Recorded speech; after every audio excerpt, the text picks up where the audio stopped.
how do you keep from going into a negative mindset, working in an environment where you need to have a positive mindset like 99% of the time, What's up, everybody? Welcome to Real Man, Real Talk. This is your Monday Motivation, and I am here with Tilghman. How you doing, Tilghman? Good, Chris. How are you?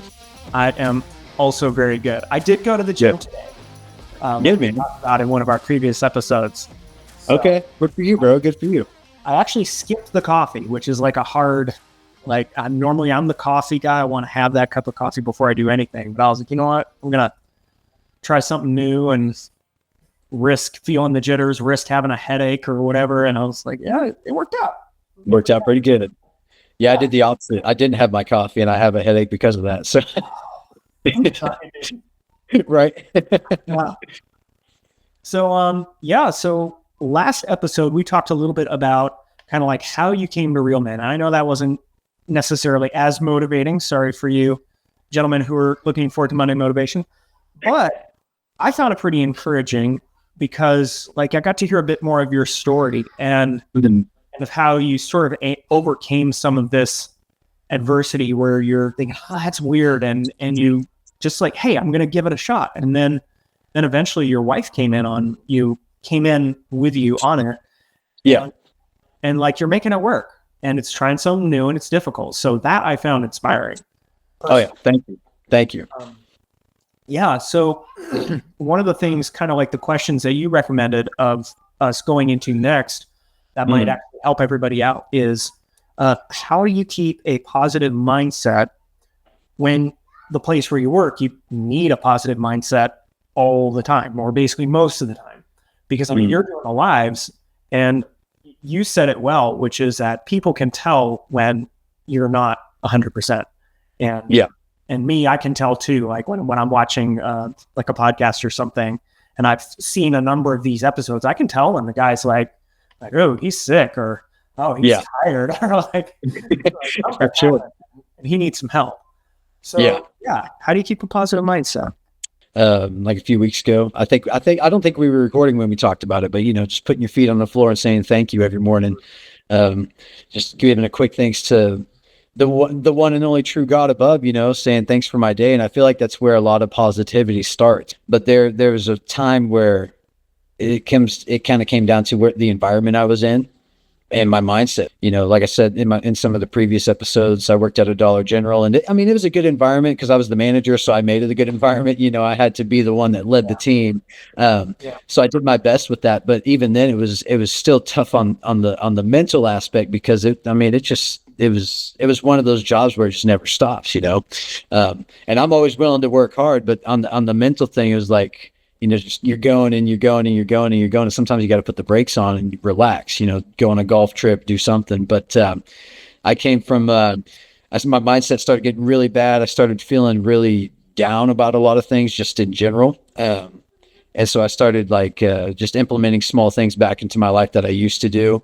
And over time, it seems like, I wouldn't say it's a cure for depression or anxiety, but making your bed, brushing your hair if you have it, or brushing your beard and brushing your teeth, stuff like that. Just doing small, simple steps that people don't think add up. Because if you wake up and just go about the day and you forget to brush your teeth, or something as simple as forgetting to put on deodorant, in your mind, you're going to be like, I stink, my breath stinks, something like that. Yeah. And that's going to bring negativity to yourself, So it's you're going to draw it to yourself and you're going to be like, oh, these people might think I smell or something. Just simple things like that. So it really comes down to the smallest little things when it comes to mindset, in my opinion. Man, you really hit on something that's, I've actually been thinking about it for a few years.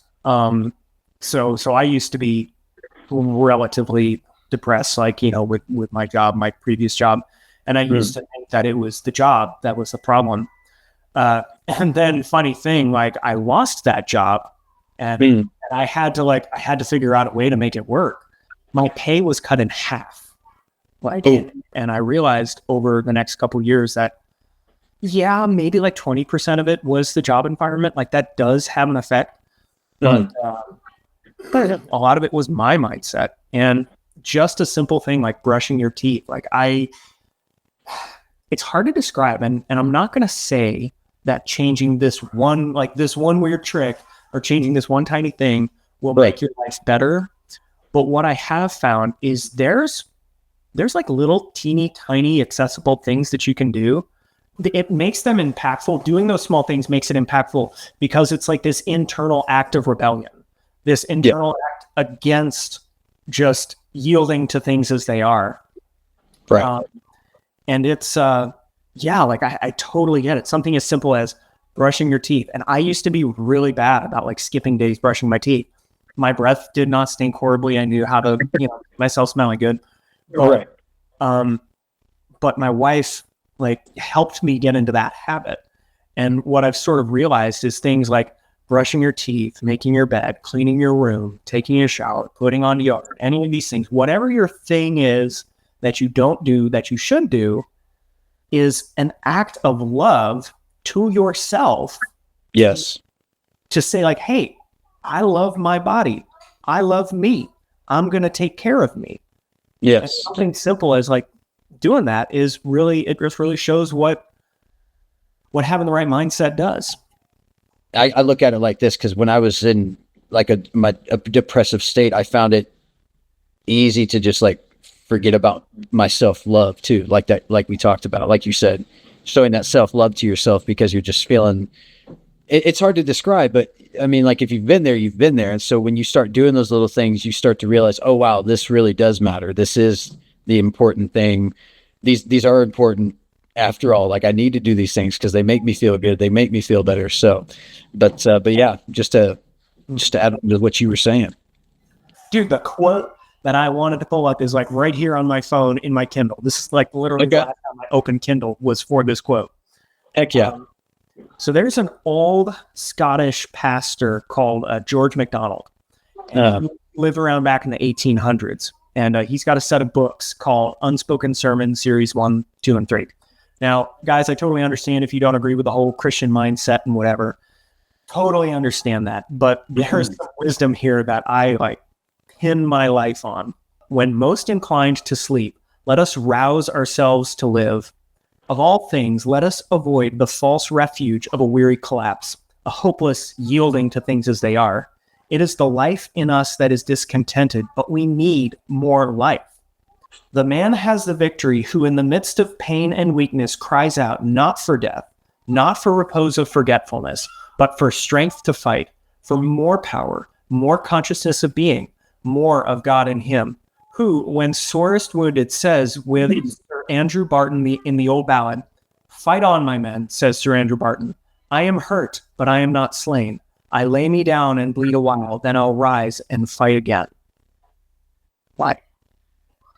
Like whether you're a Christian or not, like I don't care. That slaps. That I feel like we both got really excited over that. That's awesome, and that's super cool. No, it's just like because at the beginning part, what did it say in the beginning about sleep? It said something about, let's see, when most inclined to sleep, let us rouse ourselves to live. It made me think. Yeah, it made me think about something I've heard. It's like, I think it's from the Bible itself, but it said it's something along the lines of like, he who wants to sleep and rest, this poverty will fall upon him like a thief in the night, or something like that. So it's like, that's in Proverbs. Yeah. Okay. That's what I thought it was. And so it's just like, I don't know why it made me think of that, but it just was like, yeah, you have to arouse yourself to do things, you got to do it, just do it. Okay, man, I feel like we really we got off track, but in the best way. So we're talking about like how to stay positive. It seems like in the realm of staying positive, it's not just about thinking about happy-go-lucky feelings and oh yay me. Right. Like that's weak. That sort of stuff like that just blows away. That's smoke in the wind. So It seems that positivity is something more where you need like an internal grit that sort of that holds against all the negativity that pours out at you. That would be, I mean, what do you think about that? Yeah, I feel like, I look at it like putting on your armor, basically, like against the against the war between positivity and negativity.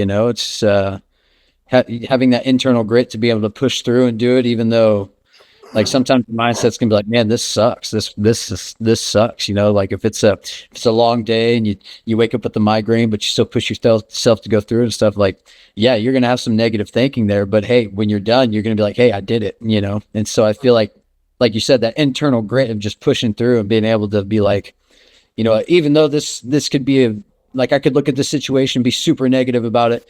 I'm gonna make the best of it and be a positive person about it because that's who I am. That's how I push. You know. I really think this is a great place to end it right here.